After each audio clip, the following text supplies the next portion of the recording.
Good morning, everyone. Welcome.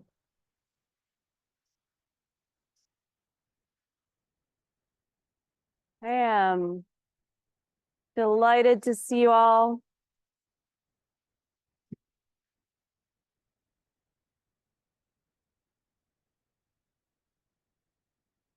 Thanks for being here.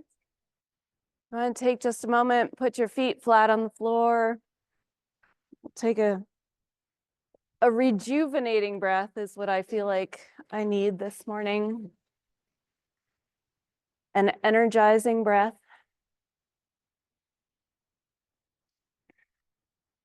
So to do an energizing breath, we change the pattern of our normal breathing actually kind of a lot. So taking a good deep breath in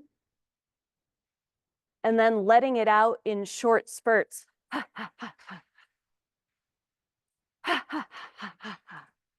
And it triggers more of that vagus nerve inside. So if you want to try it with me, if you want to just do the normal breath, that's good too. So feet on the floor, thinking about your posture. Where is your breath going? It's kind of like a laugh. It's pretty fun. Whatever you need to come to presence this morning is appreciated by your own being, bless you, and your body, and then all of us in the community. So coming to full presence. So thanks for being here today. We are going to wake up the clicker. Maybe. There we go. Okay. So we are going to be sending around on Wednesday a sign-up sheet about being a TA, or at least thinking about it, having a conversation about it. This is how TAs become TAs, is that we send around a clipboard on Wednesday.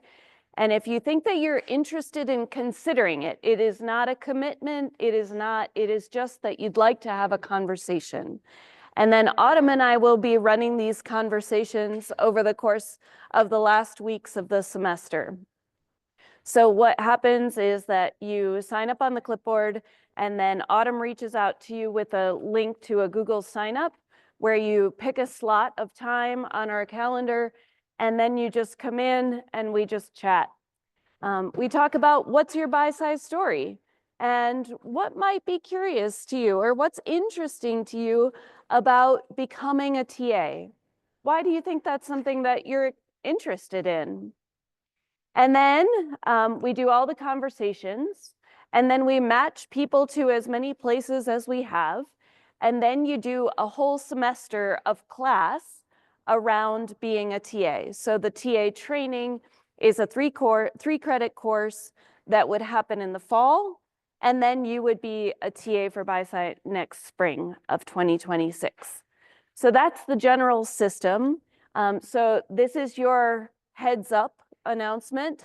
And then on Wednesday, we'll be sending around those sign-up sheets, and then you can put your name down. If you have questions that your TA can be helpful with, then please ask them those questions too. What's this really like, right? They're gonna, they've just all worked with you on truth speaking. They're gonna speak the truth, their truth about the experience. So if this is interesting to you, start thinking, having some conversations, investigating, experimenting with the idea of what that would be like for you. So that's an opportunity coming up. The Wild Robot is actually the movie that we'll be showing this evening. Last week I said it was going to be something else. That movie is not out yet. We were too ahead of the curve. So The Wild Robot is tonight's movie in 117 Music Building at 7 o'clock. Come meet with Chris. She is super excited to watch this movie with you all and have a good conversation about it.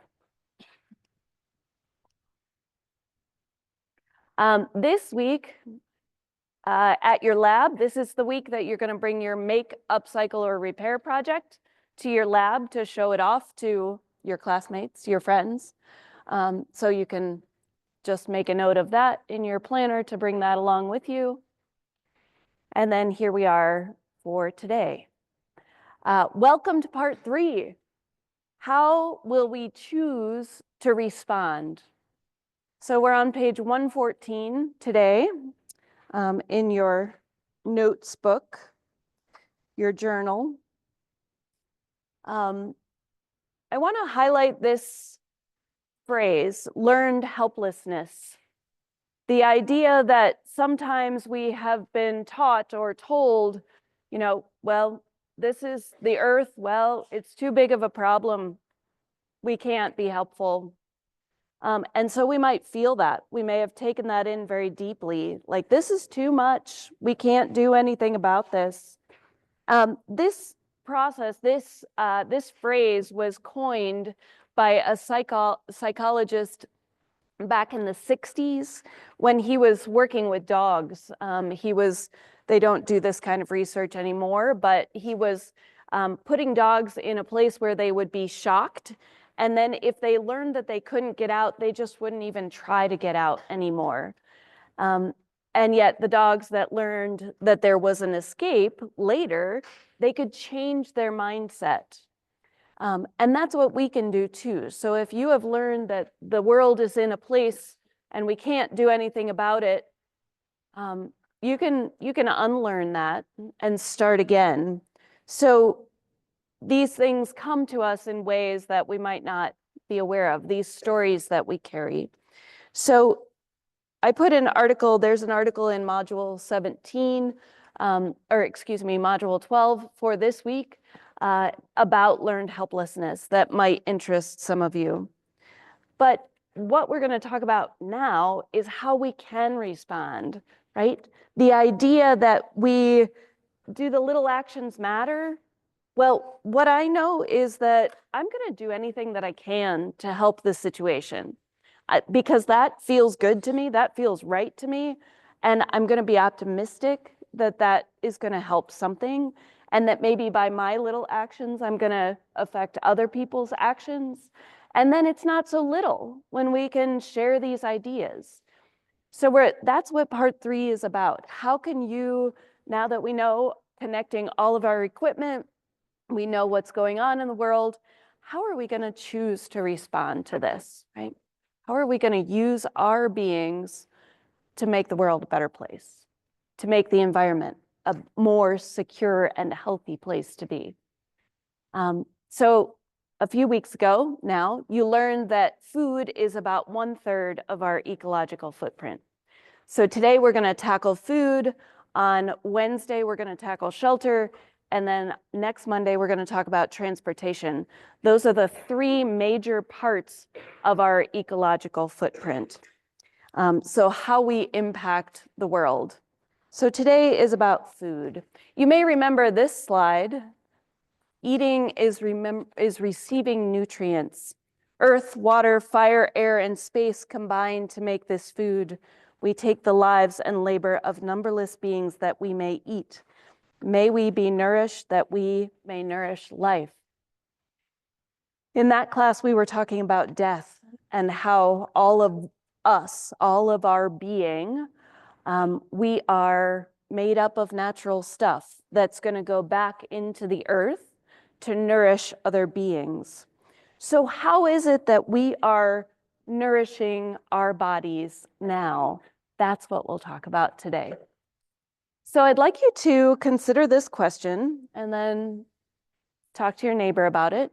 What does nourishment look like for you? What have you chosen to put into your body? So you might consider, how many of you ate already today? Ate something.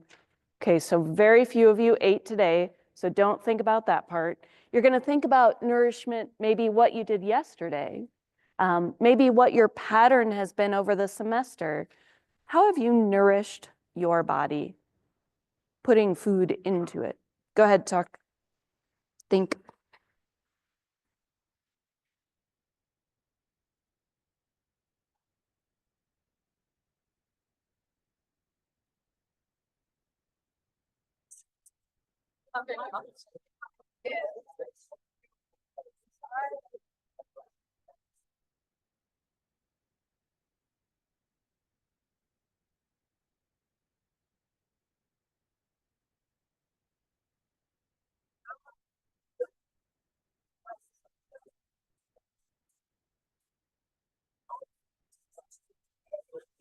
You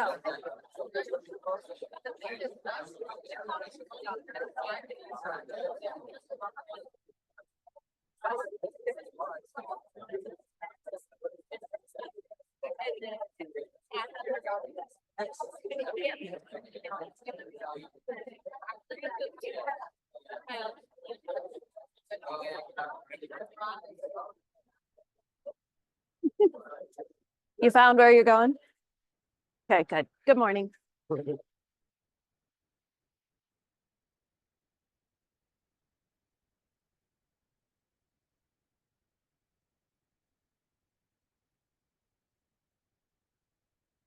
So how have you chosen that? That's going to be kind of a continuous reflection over the course of the class today. So we didn't talk very deeply in lab or class related to the ecological footprint about where what's the story about how you've chosen what you put into your body, right? A lot of things go into our choices, our food choices, the influences. So we've looked at this wheel, the things of culture, and a lot of this, one of those things, is food. But a lot of other things around the circle relate to food, right? So sometimes faith or religion relates to foods that we choose. It could be that your attitude about foods, your beliefs about foods, your customs, rituals, behaviors, all those things tie into food as well. So my personal food story is that, I know what my mom and dad served me as a kid. I know the things that I liked. I know the things that my mom made that I still make today. How she made food, either the things I didn't like canned asparagus. No, I will never serve my kids canned asparagus. It's so disgusting. And yet fresh asparagus, I learned that I really like that. And so these things that I learned from my family. I also have a number of food sensitivities, the way that my gut works. For a number of reasons, I can't eat wheat, I can't eat dairy, I can't eat beans, I can't eat. So that shapes the food choices I make. I have 3 sons with very different food tastes. So trying to find a meal that all 3 of them and I can eat is hard. It's nearly impossible. I helped my dad in the garden. So I know that I remember as a kid eating tomatoes fresh out of the garden and sort of celebrate that time when it comes around in August and those tomatoes are ripe. So that shapes my food story. My great grandma was an excellent baker, and I think that I am very much like her. I love baking. She would bake on a Saturday, and that's one of my favorite things to do. So thinking about that. My blood type is O positive. That shapes the foods that I choose. What I get from my community supported agriculture, that shapes my choices, right? And then also, what portion of my budget am I going to be putting out? That's an important consideration that I need to take in. And then also, what grocery stores do I have access to? What food items do I have access to locally? So all of this, there's the psychology and the sociology and the economics and the genetics and the family studies and the marketing and the criminology and the food science and material science, all the things, like all of your majors probably could relate to food in some ways because it affects everything that we do. It is such, first of all, it's such a big business, but then it's also such a key part, obviously, of who we are. So what is food? What is food? When you walk into the grocery store right now, we have never had this kind of diversity of foods available to us. There used to be like 7,000 different items. This was in the 90s, 7,000 different items available in the grocery store. And now when you walk in, somewhere between 30 and 40,000 different things. I mean, think about just the salad dressing aisle or think about the cereal aisle. Like the choices are immense. And that is can be a psychological challenge as well. So we're going to analyze how we get to our food choices. And so all the time while I'm talking, you can think about what choices you are making for your body and why you are making them. We're going to look at one food and break it down in particular. Right now, we're going to look at potatoes, okay? Potatoes, one of the most versatile foods. So these are backyard potatoes, right? This is what, my dad used to grow. And 1 calorie of energy in is 20 calories of energy out. It doesn't take much to grow potatoes. You can take an old potato out of your cupboard, one with a little eye on it, and you put it in the ground and that sprouts and creates a new potato. It's kind of miraculous. It's pretty cool. So not a lot of input. You got to have some good soil, some water, and you got to have an old potato. You plant it, makes new potatoes. Okay, so there's that, backyard potatoes. Then you take store-bought potatoes and 5 calories of energy in and 1 calorie of energy out. So we've already flipped the ratio. Buying potatoes at the store isn't as efficient as growing your own. And then we have French fries, which I admit I had to put on my list of resolutions this year that I was going to eat fewer French fries. I really like them, and it can be a problem.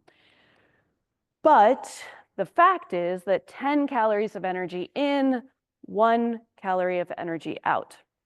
So it continues to get the more processing that goes in, and then we get to this, and we're all the way up to 20 calories of energy in. We've completely flipped the ratio from actual potatoes to potato chips, okay? So what's increasing the energy in? This is kind of an interesting study because there's a lot, right? There are a lot of things. When we think of all of the processes that go into the growing on the large scale, and all of these things that have in common are oil. So this is where the energy, right? More energy going into potato chips than we're actually getting out as food. And I put food in quotes because I don't really know what kind of quality food potato chips are. So this is important to realize that the closer we get to actually having the fresh vegetables, the lower impact we have on the planet. So then if we break it down from the economic value of this, what's your return on investment? So if you do homegrown potatoes, like I said, you have one old potato and you put it in the ground and you get a whole bunch of new potatoes, that's pretty close to $0 a pound. It might take your energy like walking out with your water can and like pouring some water on them. That's about it. So pretty close to 0. But then we break down the other ones, store-bought potatoes, 40 cents a pound, and then all the way up. So the more oil, essentially, that we're putting into products, obviously, the more expensive they're going to be. So the closer you can get to those actual fruits and vegetables, then the more nutrition you're getting and the less you are spending on them. So the best nourishment, so considering what is food, what is real food? Michael Pollan says it this way: food-like substances.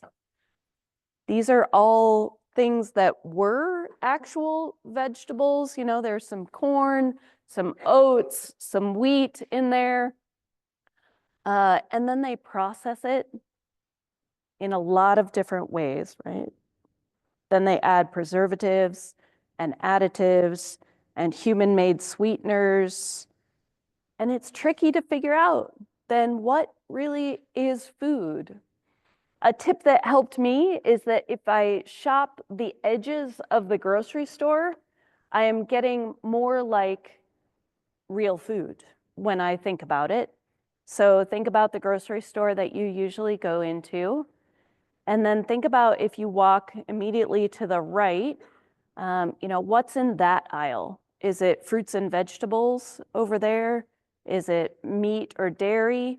Because the closer that we can stay to the actual product, then the better. So mine, I go around, it's like fruits and vegetables, and then the back aisle is meat, and then the other side is dairy. So those things all require some processing, yes, but they are more like real food than what's up and down the aisles, much less processing. And yet, you might realize that not everybody has access to real food. Food-like substances are much more accessible. You can pop into any Sheetz and pick up a bag of chips. Although Sheetz has been carrying more fresh fruit, I've noticed, which is interesting. But for people who don't have access to these fresh foods, we have this situation in our country where folks have no car and no supermarket store within a mile. So there are these places in our country that are food deserts. And they can be seen, I mean, even you think about people in cities, right? In Philadelphia, in New York City, where they cannot get to a good big grocery store or a valid grocery store to get real food. It can be really, really tricky. These food deserts, geographic areas where residents have few to no convenient options for securing affordable and healthy foods. They are disproportionately found in high poverty areas. Food deserts create extra everyday hurdles that can make it harder for kids, families, and communities to grow healthy and strong. So about 40 million people in our country live in food desert areas. It's a serious health issue, something that is not, continues to be a struggle right now. So it's a real and growing issue, I guess is just what I want to say. So $50 worth of boxed meals and frozen dinners can sometimes last a family longer than $50 worth of fresh vegetables and meats. They're also quicker and easier to prepare. So for single parent families, that's often the way to go because the parent is spending time working. And so these kids and these people are living with not the proper kind of nourishment, which then is increasing the problems that they face. A point that I want to make is that there is enough food for everyone on the planet to lead a healthy and nutritious life, but the global food supply is deeply inequitable. So we've talked about, is population the issue? The population, as it increases, will continue to be challenging, but currently there is enough food on the planet for everyone to eat healthfully, except it's spread out in a way that getting that food to everyone is very challenging. Some general facts about food. Food takes up more space in US landfills than anything else. I thought this was a pretty incredible fact. So wasted food, food that doesn't get to where it's going, where it's needed, extra food that's purchased, ends up in landfills more than anything else. Food waste generates 8% of global greenhouse gas emissions. And so the production of wasted food in the US alone is equivalent to greenhouse gas emissions of 37 million cars. Nearly 40 million tons, or 30 to 40% of the entire US food supply, is discarded by Americans every year. And 1/3 of all food produced around the world is wasted. So I'd like you to consider this and think about your home household, think about your school household, think about your purchasing. How does this, what do these facts say to you? How do you feel about them? How does it relate to you or not relate to you? I think this is important to consider. So take a moment and then talk to your neighbor about this.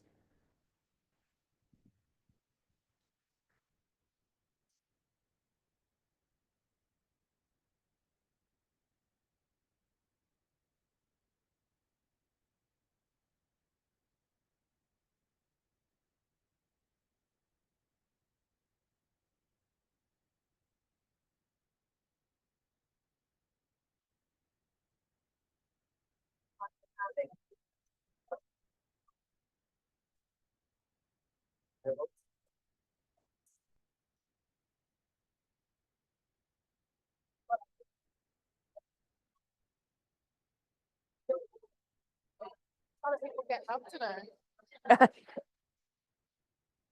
Well,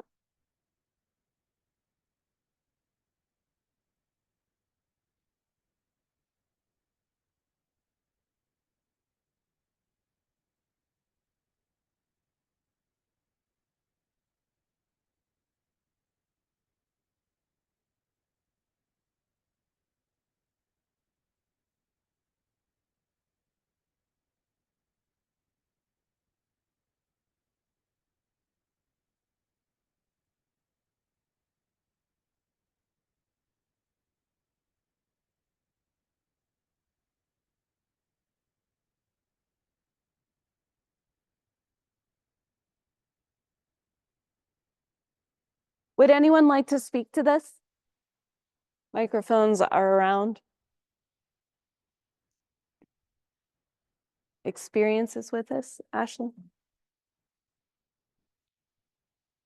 I was telling Kylie, I feel like the first time I really had to face the consequences of seeing whenever I throw out leftover food is the dining hall, because they have those signs that say like how many pounds of food have been thrown out today. But I feel like most of who I've experienced or the world does not have to face the consequences of the food they throw out. Like they don't get to see that number. So I think just being separate from the problem or not connecting is a big root of this, because people don't have to face the consequences. Yeah, it just disappears. You put it in the trash or the compost here, I don't know which, and then it goes away. Just disappear. Right? Interesting. And do you think that just seeing the number was enough of a consequence for you? I would think that like even seeing the pile or the number of bags. Yeah. Like seeing the number, it always reminds me to try to cut down on my portions. Like, oh, you can always go back. But sometimes when I'm super hungry, I'm like, oh, I need all of this, but then I don't eat it. So the number definitely helps. I think that's like the first step, but Yeah. seeing the pile, I don't. I mean, you aren't going to, but I just was imagining. Yeah. Thank you for saying that.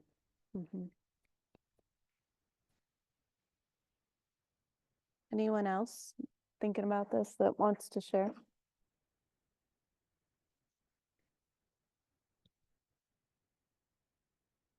It's not specifically for this. I was just curious on something that you mentioned. You mentioned how there's enough food um, in the world to go around, but does that include vegetarians, or like would that be like everybody that's vegetarian or vegan, including that? Because not everybody eats meat. So like, let's say that number is talking about if everybody were to eat meat, or that number is talking about nobody eating meat. So I'm just curious on like that aspect, because that's the first thing that came to my mind, because not everybody eats meat.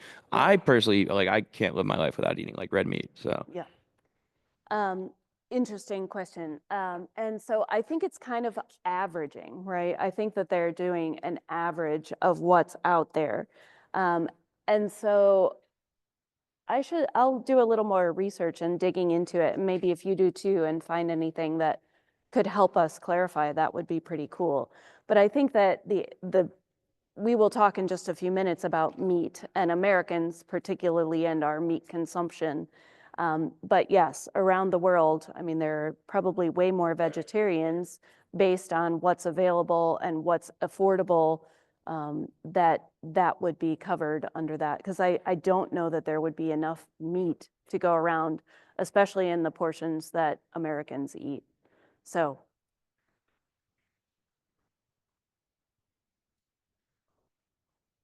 yeah. Right. I think it's interesting. Let's both look into it and see what we can find. We'll report back. Okay. Thank you for asking the question. Yeah. Anything else anybody would like to say, question or comment? Okay. So after thinking about all the energy that is put into producing this food, and then as much as we send away to the trash, to the landfill, to the compost, I know that in my house, I never can anticipate My son Luke, this is a perfect example. Last week, like ate bananas with peanut butter. He just went through it like crazy, like a whole bunch of bananas. So I got more bananas this week and he hasn't even looked at them. And so those bananas will then either end up probably as muffins, but maybe in the compost.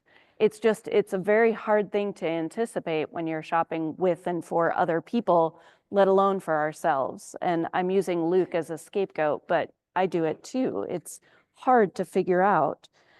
So just being mindful about that, right? So here we are. Here's our conversation about meat. What about meat? The class about food would not be very thorough if we didn't talk about meat consumption. Eating meat may have come up in your eco footprinting lab and when you were talking about food, because if you are a meat eater, then it increases your footprint, your ecological footprint significantly. So 41% of US land in the 48 contiguous states, 41% of the land is used for livestock pastures and animal feed production. Even as more Americans than ever report reducing their meat consumption, the US remains the highest per capita consumer of meat worldwide. Nearly 9.5 billion animals are slaughtered in the United States to feed Americans. 9.5 billion animals. And this is a tricky thing to tackle. It's so much energy going into producing meat, right, for us to consume. Thinking about that potato ratio, right? This is so much energy going in. So we're going to watch a video, and it is pretty direct about the meat production industry, I'll say. And if it's something that you need to close your eyes or if you need to walk out, come back in 5 minutes. But I would encourage you to take it in. Whoops, take it in, sorry. Yeah.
So Americans on average eat 224 pounds of meat per person per year.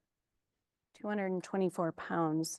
And so what is meat doing to Earth, and why does it increase our footprint so significantly? It's because we're thinking about all of the things that happen to get that meat made, right, quote unquote. So the water constraints, there's water pollution that happens, contributing to the livestock are contributing to that, but then also all of the herbicides and pesticides that we've talked about to bring up the things that we grow to raise the meat.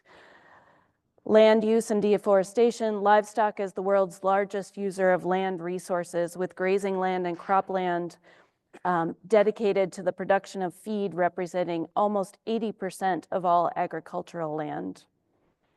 Talking about climate change, it's hard to work out exactly what that percentage is emitted by the meat industry, but it is known that the top 3 meat firms emitted more greenhouse gases than the country of France did in 2016. Takes 284 gallons of oil to raise 1 cow to end up in the grocery store, processing, packing, shipping, store refrigeration, home refrigeration, preparation. So all of this energy that's going into producing the meat. And then we have the number of animals killed each year. Right? So taking all of this into account. But then, like, watching the people in that video, I can't imagine having that job, right? Supporting my family by turning chicken thighs inside out. Like, all of that goes into there's an article that I added in your module about slaughterhouse workers. The effects, the physical injuries are only the beginning. So if we're killing 9.5 billion animals annually, who's killing them? Thinking about the people part of that. In an average cattle slaughterhouse, the employee tasked with firing the bolt gun that kills or incapacitates each cow sees about 2,500 cows per day, 1 cow to kill every 12 seconds. Violent, physically demanding work, high rates of serious injuries, high pressure, repetitive, strenuous work, elevated risk for bacterial infections, the psychological toll of needing to disassociate themselves from their work, so to suppress feelings of guilt in order to commit this violence, right? Higher aggression, anxiety, hostility, PTSD, therefore higher substance abuse and addiction, higher arrest rates. So we have the environmental impact, the social and human impact, the animal impact. It sort of brings together, it brings together all kinds of things that we are talking about. This was a question that I asked back a few weeks ago. And so why care? Some of you ask how I approach this choice in my life. And so here's my answer to this is that I do eat meat. I eat mostly chicken and occasionally beef. Because I have collagenous colitis, I can't digest beans or peas or dairy. So all of those are good alternatives to protein. And so meat is the choice that I am required to make for my body. It's a struggle for me all the time that's the case. So when I do buy meat, I make as much of an effort as I can to buy either organic things, local things, choices of meat. I rarely choose pork because I volunteer on a pig farm. This is me and Julia. And I know how smart pigs are. This was just taken on Saturday evening when I was hanging out with her. I've researched seafood, and I struggle to find a source that's wise. My nutritionist, because of my gut condition, my nutritionist said that I need to eat salmon once a week. So then researching, is wild caught better than farm raised, and trying to figure out the best choices. So I guess what I'm saying through all of this is that it's a choice. And it can be a very conscious choice, the choice that you make. If you're making it in an educated way, if you're making it in a way that suits what your body needs in order to function properly, then that's the choice that you make. And it is a choice, right? This story of large farming, of big agriculture takes place, it traces its roots back to Earl Butz, who was the president, who under President Nixon was the United States Secretary of Agriculture. He held the position for 5 years, and under his time, domestic farm policy shifted to favor large industrial operations, mostly corn and soy, and to shun smaller farms that favored organic or locally sold crops. This legacy continues to this day, even though that was more than 50 years ago now. Science has refined and come to the understanding that there are better ways than this mega agriculture, and yet this kind of farming still continues. So we're going to talk just for a couple minutes about alternative approaches, right? There are other stories. You can be a locavore. You can choose to eat food that's raised where you are buying it. Locavore. You can choose organic, right? Even going to the grocery store and finding organic foods, understanding that the manure, the fertilizers are all of natural making, compost, manure, bone meal.